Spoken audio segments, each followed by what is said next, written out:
Welcome to the DSEF. The Direct Selling Executives Forum was created to be a place where real direct selling executives and vendors in the space can come out and share solutions to challenges that face us all in the marketplace. Our guest today is going to be unpacking a topic and sharing their raw thoughts for you to learn from.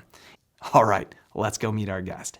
Ladies and gentlemen, welcome to the Direct Selling Executives Forum's next open forum. Our topic this week is keys for expansion in LATAM. And as a guest for today, we brought out no one else than Mr. Alex Hoffman. Now, before we welcome Alex to the call, I want to just walk you through a little bit of Alex's bio for those of you who don't know who Alex is. Alex Hoffman is a seasoned global executive with over 30 years experience in the direct selling channel. He's helped expand markets with companies like Nu Skin, Isagenix, Plexus, built 2 thriving businesses of his own, and has developed high-performing teams across the US, Europe, and LATAM. Known for his ability to adapt business models and building strategies to diverse global markets, Alex is also a respected industry authority, frequently featured as a speaker, podcast guest, and he's been a contributor to the DSN and DSU. So, Alex, thank you so much for being here today. A total treat to have you on. Hi, Ben. Good to be here. I'm so excited to be here and share with our audience a little bit more about my passion with LATAM and US Hispanic, Mexico, and all of that. Well, fantastic. Let's go ahead and start the episode. So, Umair, our host, the call is yours. We'll jump right in. Thank you, Ben. Oh, thank you very much, Alex, for joining us today. Right in, this is a very exciting one, people. So could you start by sharing your origin story, in direct selling, and especially the key moments, when you recognize the huge untapped potential in the US Hispanic and Latin markets? So I'm originally from Venezuela in South America. I was born and grew up there. And about 32 years ago, back in 1993, before, the digital era, we didn't have any or cell phones or none of that. My dad was introduced to a network marketing company called Nature Sunshine, one of the old companies that, was the originator of so many other companies there in Utah. And so that was my first experience. My dad started a business in Venezuela as a distributor for Nature Sunshine, the first distributor there. And never done network marketing before, didn't know anything about network marketing or direct selling. But my dad, I always say he was my first mentor in the industry, and he's a networker by nature. He's always willing to help people, always work with people. And, he taught me at my first years in network marketing that the most important part of the business was people. Normally most of the companies teach compensation plan, products, systems, but my dad taught me, people is the most important thing. You need to like people. You need to learn how to work with people. It's a people's business. And so that's probably one of, the biggest and the best learnings that I had from the best, my dad at the beginning of my career. And then, I left Venezuela in 1999 because of the political unrest that, started happening so many years ago. And that's when I went into the corporate world and was lucky enough to also have great mentors throughout my corporate career. With great companies like Nu Skin, I was able to work, closely with Blake Roney and Steve Young, the original founders and owners of Nu Skin, learn from them. The same principles of, being a force for good in the world and putting people first. And also, having worked at Nu Skin for so many years, I was able to learn how to, working for a public traded company, running financials every week, doing the numbers, opening new markets, new countries and regions. And so that's my origins in the industry. That's incredible. I love that thought. Yep. Let's talk about the strategic frameworks. You've been featured in DSN, recently for your frameworks on LATAM expansion. So beyond the high-level strategy, what does the first 100 days of a successful market entry looks like, operationally? Also, if you could, walk us through the key pillars of your framework, from legal setup to initial field recruitment, There are so many different countries in LATAM, Mexico being the biggest one, or actually Brazil is the biggest one. But Brazil is a completely different framework, different language, Portuguese instead of Spanish, a lot of regulations in Brazil. So Brazil is a country that I had some experience with, but I focus more on the Spanish-speaking countries. I think, the first thing that the companies that are interested into expanding into those countries have to take a look at, depending on their category, nutritional supplement categories are more difficult than beauty products, for example, just to give an example, not counting so many Yeah. other different categories within the channel. But looking at the regulatory and legal framework is always super important. Deciding, which country is the more friendly Yeah. version that you could do. My preference, Mexico is always the first option for me. The closest to the United States is the easiest in terms of regulatory issues. It's not so friendly in the legal side as setting up an entity. It takes you from 60 to 90 days Yeah. to start, running a company in Mexico. Yeah. Take time to set up legally and doing it right. The other thing that, when you're asking me the first 100 days, I always tell Yeah. people, you have to begin with your end in mind. Stephen Covey was, my professor in college at BYU. That's And incredible. His yeah, book's changed my life. I Yes. love great that. book. Yeah, it's one of my favorite, Seven Habits of Highly Effective People. Yes. And beginning with an end in mind for businesses is also super important. And I always, ask people that's True. going there, what do you want to accomplish? What revenue you want to get in Mexico or in LATAM? What's your short, mid, and long-term projection? Because, I don't want to launch a company there for a year or 2 years or 3 years. Planning to stay in here long-term. We always say that Mexico is, the gate to Latin America. And so we're opening Mexico so we can then keep Yeah. expanding into other markets within Latin America that share the same language, similar culture, and sometimes, even say some regulatory framework that could, we can take advantages on the operational side. And so always in with an end in mind, what's your short, mid, Yeah. long-term plan, 3, 5, 10-year plan. What do you want to target in terms of revenue? What type of products are you, again, promoting? If it's beauty, supplements, services, household goods, whatever product Yeah. you're using. And then a most important one that I know we're gonna talk in another question is the culture. Sometimes people only focus on, okay, let's make sure that we cover the legal part or the operational side or that we are good with Yeah. products. But okay, what about the cultural side? What about pricing? What about the economy of the country? How can we make sure that we cover all of those other that are so important, opening or expanding into a new different country with different cultural rules, with different Yeah. economy settings. Like, cash is king in Mexico. You still go to Mexico and people move so much cash. There is so Yeah. formal economy with vendors. All of those points are super important things to take into consideration when, expanding into any country in Latin America. One of the Yeah. things I think is Absolutely important true. about what you shared, Alex, is that it's that context word. You talk about it as culture, and I know we'll get to that, but the context is so critical today. We see people kind of make faux pas and screw up with AI today all the time because they don't give AI the right context of the project they're trying to accomplish or their task they're trying to do. And we see companies do the same thing when they're opening up and expanding into different countries where they don't get the context of the culture right. And this is one of those big pitfalls that can trip people up in a Yeah. really big way. So, Next question is about culture, though. So, we understand a critical part of this expansion is understanding that Hispanic and Latin markets are not monoliths. How should a company approach different, when engaged with, say, second generation, a Mexican American in California versus new arrivals in Florida? So how do you compare those? Goes directly back to what we were talking. I wrote a post on LinkedIn last week talking about culture, and I love these. I have used this quote from Peter Drucker so many times. He says, "Culture eats strategy for breakfast." Lovely post. I read that. I love Yeah, that.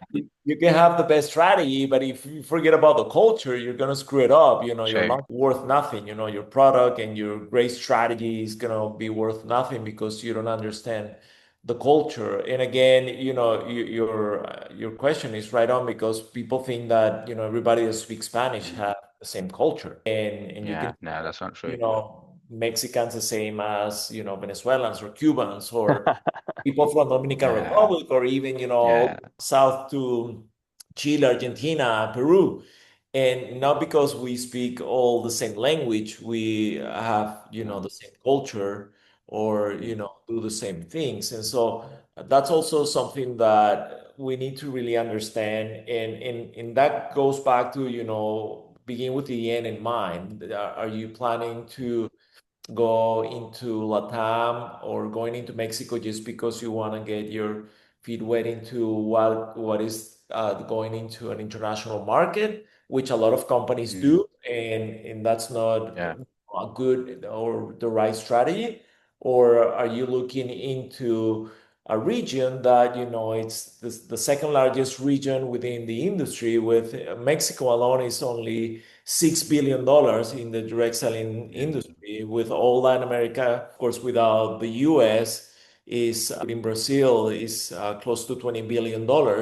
And so it's a huge Yeah. potential that can capitalize, and only a few companies have done it. I remember that I talk about pricing, and all of the time I go back to pricing. And I remember in one CEO forum that we had a few CEOs and presidents of the company saying, no, we don't care about pricing in Latin America. The market will adapt to pricing. I say, no, the biggest companies, the top five companies in Mexico and Latin America have adapted their pricing into the local economies, because they understand that if their price Yeah. is off, they're not going to be able to penetrate the market, or their share is going to be so small that it's going to be insignificant. And so pricing is one of those things that, beyond culture, it's something that we always have to understand really well. And sometimes, I have talked to companies, say, your price is so off that you're not going to be able to penetrate them. Yeah.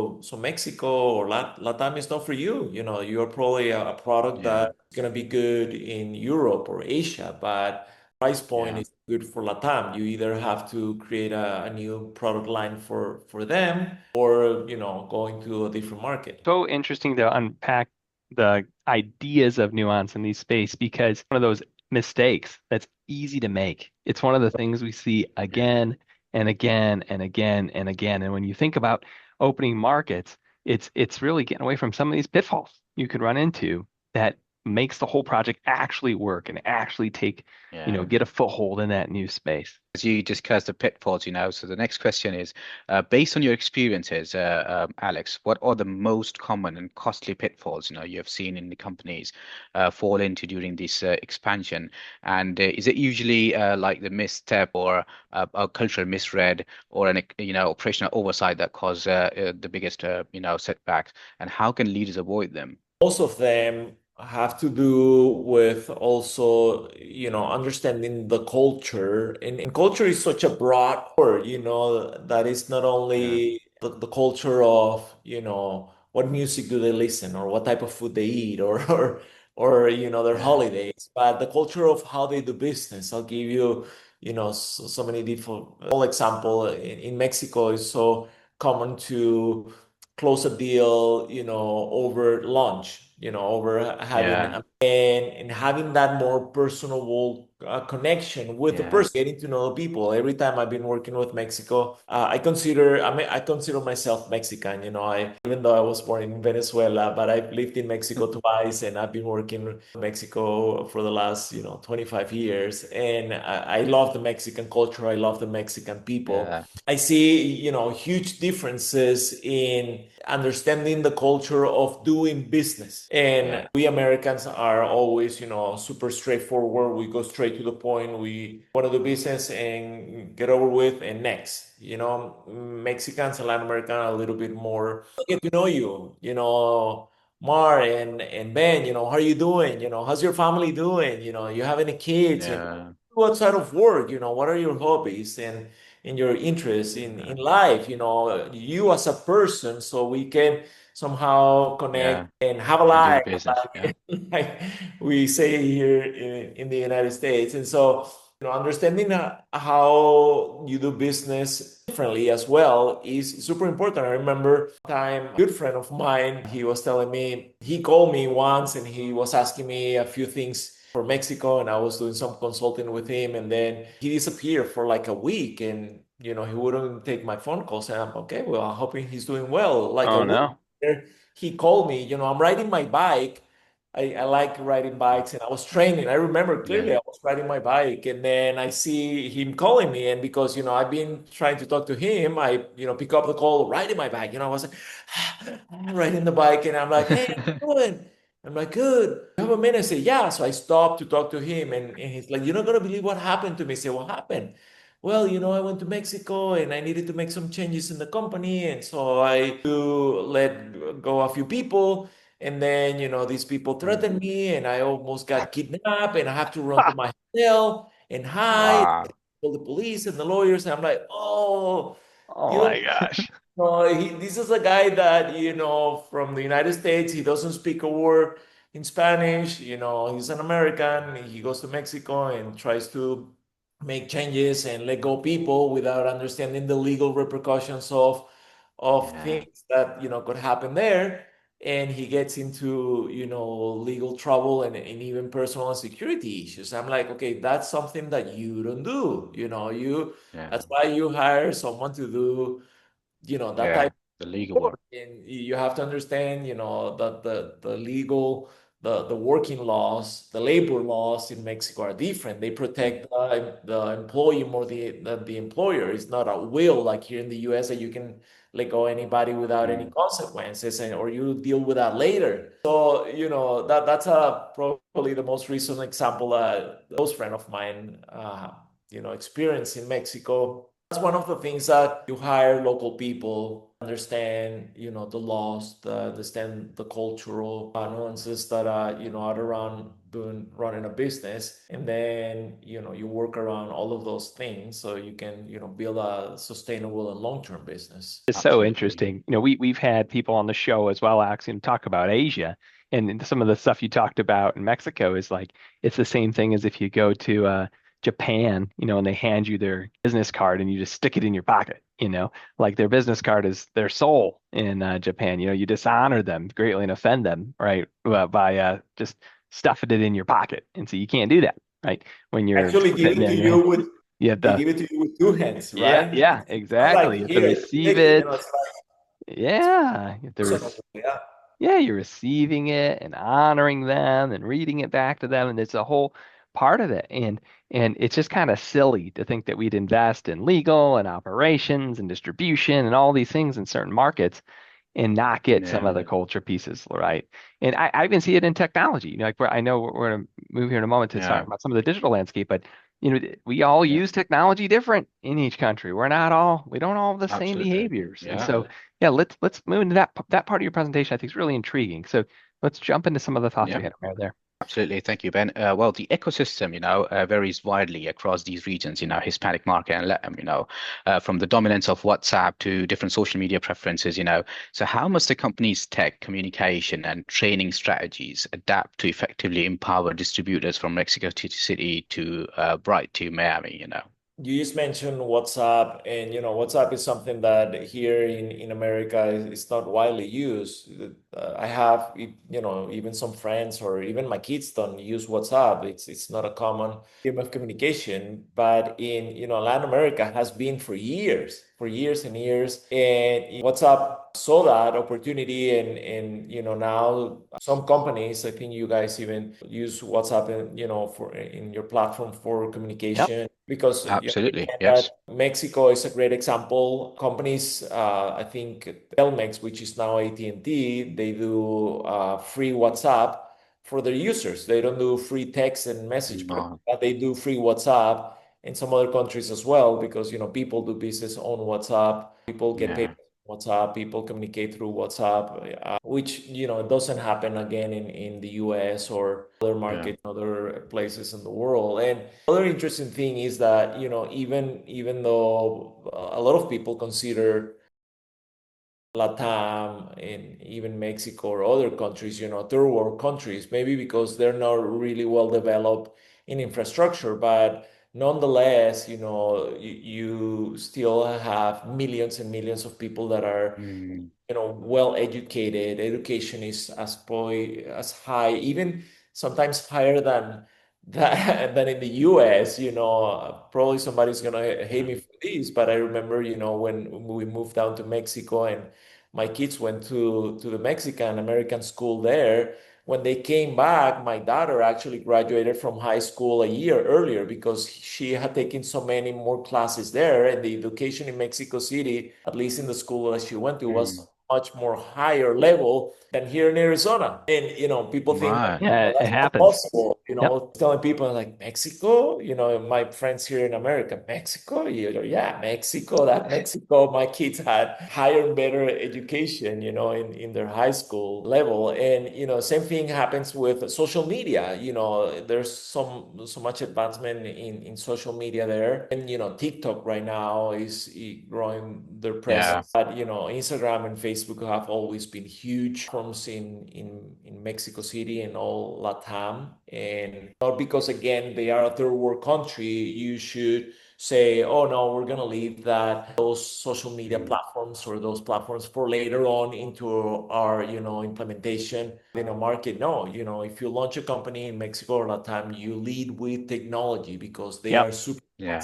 technology of the platforms for social media. You have to have WhatsApp as a few companies, good friend of mine, that all of their support is through WhatsApp. They don't even have a Sure. call center because everybody has a Yeah. WhatsApp. So yeah. What's so unexpected about what you've shared, Alex, that I think a lot of from the outside you can miss in opening LATAM is how certain markets leapfrog in technology. I do charitable work down in LATAM and in the Caribbean.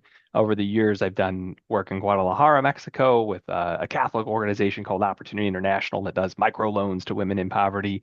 And then I've gone with Hope International to do work in Haiti. We saw that there was of course, no landlines, right? The poorest country in the Caribbean, right? And they had leapfrogged in technology right to cell phones. There's no landlines anywhere. It's only cell phones. And they're all owned by the Dominicans and the Cubans, right? Of the infrastructure in that country. And you'll see that in other LATAM nations, to your point, of it's not that it's a third world country or this, that they've skipped certain parts of our technological journey, and they may be at or above you in certain ways, and you don't realize it. Just like the example of WhatsApp, I mean, they were voice texting each other on WhatsApp for years before we did that on Apple Messenger or on our Android devices. And so it's stuff like that you say, okay, 1 second, what are they doing here? And I think that a lot of what you shared that is important for if people are hearing anything today, context, context, context, context, right? Get the context right. Be relevant in your communication to what the market is actually like, and you're going to be received better because you took the time to listen and love well, right? People feel loved and respected when you speak to them. They like to be spoken to. I kind of take it back. We give book recommendations on the show all the time, Alex. And you've already shared a classic of your old college professor, Stephen Covey's 7 Habits of Highly Effective People. But when you think of context, context, context, I actually like to go to a relationship book from my church, Gary's 5 Love Languages. I don't know, many of you are married, have probably read the 5 Love Languages. But the principle of that book is that you don't love your spouse well by smothering them with the way you like to feel love. You love them well by smothering them the way they like to feel love. And it's the same. If you're listening to Alex today, that's what he's teaching you about opening up these countries. Is if you want to love the Mexican people well and open up that country well, you're going to enter in the context and the communication style and the culture and the nuance of the Mexican people, not of wherever you come from, whether you're Norwegian or whether you're from Italy or you're from America or Canada. You're going to come from their way. And if you want to do the same in Colombia, guess what? It's going to be the Colombian way. And in Peru, you better like ceviche and lomo saltado and do it the Peruvian way, right? It's literally what it is. And like that's just I love that you share that, Alex. But as I'm just listening and taking notes in this session, I think that's what you're saying, and it's as we get into just thinking even long term as people go to be in these markets. I know you've had thoughts on that from your talk. So Yeah, Ume, let's step into that, Yeah. brother. We're almost out of time. Yeah. Let's go down through our remainder. Let's talk about the long-term sustainability because all of these things, they'll take us to the long-term sustainability. So expansion is one thing, but sustainable growth is another, and looking 5 years down the line, what does a truly mature and responsible LATAM or US Hispanic operations look like? How do you build a legacy brand that is trusted and, ingrained in the community rather than just being seen as a foreign opportunity? The last point that we mentioned, I wanted to make a big point there, and it's, creativity. Amen. You mentioned Haiti, the one of the poorest countries in the world that have gone Yeah. through an oppression, and they have to be creative. They have to creativity. We have learned, the biggest inventions that we have had in the world have gone, out of, Yeah. World War I, World War II, because you have to be creative. You have to create something Creative. Yeah. because you're dying or suffering so much. And that's one of the most beautiful things that I love about working Mm. with LATAM. Not only because I'm Venezolano, Latino, Mexicano, but, because I see, like you have seen it in Yeah. different countries, Ben, how they can transform an old rubber or tire into shoes. How they can transform, use WhatsApp as a tool of business. How can Yeah. and that's how powerful our channel is, that you give people one product, one business model, and they go and they drive the business, and they start creating wealth, and sharing that opportunity and product with more people, and creating. That's why our channel has been so successful in Mexico. Mexico has a huge history. I love doing business in Mexico, because you go to Mexico and you talk about direct selling, and everybody immediately you start talking about direct selling, they compare you. Mm. Oh, is that like Avon, or is that like Herbalife, or is that like Amway? They Mm. already have a good frame of reference, that oh yeah, my mom used Yeah. to do Avon. Oh yeah, I love Herbalife. Oh yeah, I know somebody that used to do Amway and became a millionaire. Oh yeah, I know this. Yeah. They used to do New Skin or Isogenics or any of the so many companies that have been really successful there. And so, when we talk about LATAM, again, I hate those companies that just go to Mexico just to get their feet wet and say, okay, let me see if Yeah. I'm lucky here. Let me see if I have some luck and I can make $1 million a month. But they don't do it right. They're just testing their Yeah. luck, and they're just, smuggling products through the border. They don't register the company. They don't want to invest Yeah. in fulfilling the law, into paying taxes, because their sales taxes is too high, 16%, or whatever the reason is. I've seen so many companies try doing it the wrong way, and they fail. It hurts everybody, because they say, oh no, yeah, that company came, they promised me everything, and they didn't deliver, because they didn't want to do it right, because Yeah. we're just testing the log. They didn't see the big picture. They didn't see the potential. They didn't see Mm. that, there's millions of people there with a huge potential of not only a business opportunity, but at the end of the day, I know you guys do it. My mission and vision is also, blessing the lives of people through this channel Yeah. of, direct selling or network marketing. I think that's what we do as an industry, as a channel. Yeah.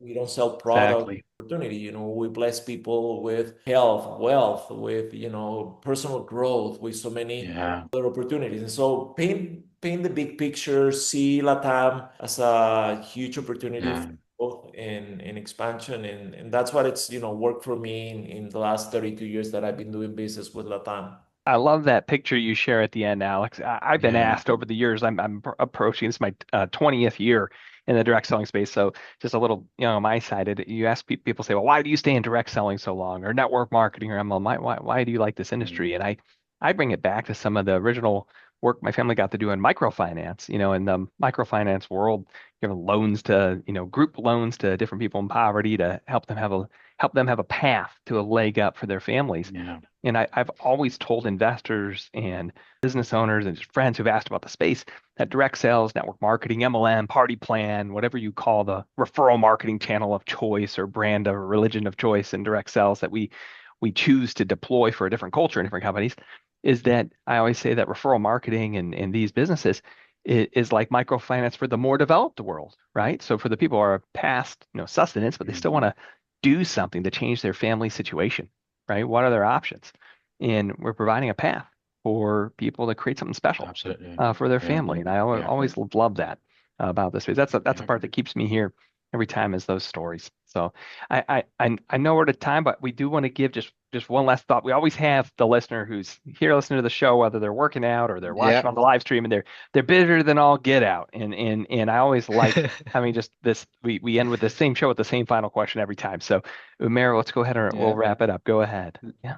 Yeah. So as we close today, Alex, if you could leave our listeners with one single piece of actionable advice, something they can start working on right away next week to seriously explore or lay the groundwork for this expansion, what would that be? Don't believe everything that you hear about Mexico. Don't believe everything that, somebody tells you Yeah. about Mexico. Comes to mind, an experience that I had probably 5, 6 years ago, many years ago, with a company that went to Mexico and they had a huge growth, and then they fall because the person that they had brought in supposedly, had been general manager for another big company in Mexico. He knew everything, but he did everything wrong. Yeah. He didn't set up the company right. They were into these, huge the government because they didn't pay taxes and Yeah. all of this. And I say, why do you believe him? Because he had a title, or well, no, because yeah, he came from this big company. He was a general manager for the company. Mm. He supposedly knew everything. That say, yeah, but don't be like Steve Yeah. Jobs. No, don't Yeah. take for an answer, but don't believe everything that you hear. The first, Yeah. there is also so many other companies that like to go and, oh yeah, I have this warehouse that they will do everything for you. They will bring the product, they will ship it, they will send it, they'll just charge you something. You don't have to register, you don't have to do anything. They paint Mm. this, beautiful picture that everything's gonna be Mm. paradise and everything is gonna be perfect and you don't have to do anything. Yeah.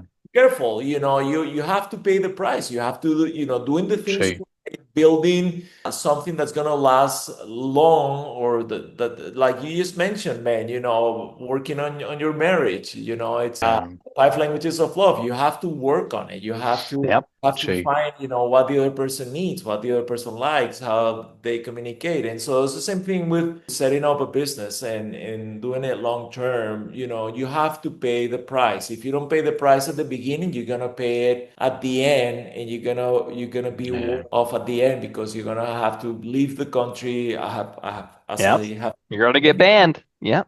That's it. and you're gonna have Yep. fines to pay. You're gonna ruin your name because you fail in an international market because you did Yeah. right at the beginning, and then people's not gonna believe that you're gonna do the next country right. Take your time, don't rush it. Don't just go after the rush, the gold rush, because Mexico is the land of opportunities. Yeah, do it right.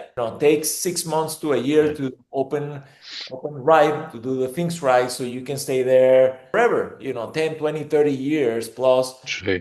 and make an impact in the lives of the people. And something that it was in one of the questions before that I didn't think I touched on. It was, you ask about this influence that we have with, we have 62 million Hispanics in the US. I always call, whenever you are growing or penetrating any market in Latin America, I call, your top leaders are always going to come from North America, because, again, we have 62 million of Hispanics here. Yeah. I'm one of those 62 million Hispanics that live here. I left my native country looking for a better, opportunity in life for my family and for myself. And so normally, what we do when we come to America is, we send money back to our country, to our people. And so one Yeah. of the ways that I always, launch companies in Latin America, say, okay, let's launch a business opportunity there. Instead of just sending them money, let's give them a business opportunity there. The And so opportunity. Yeah. Exactly. it's a two-way freeway in Yeah.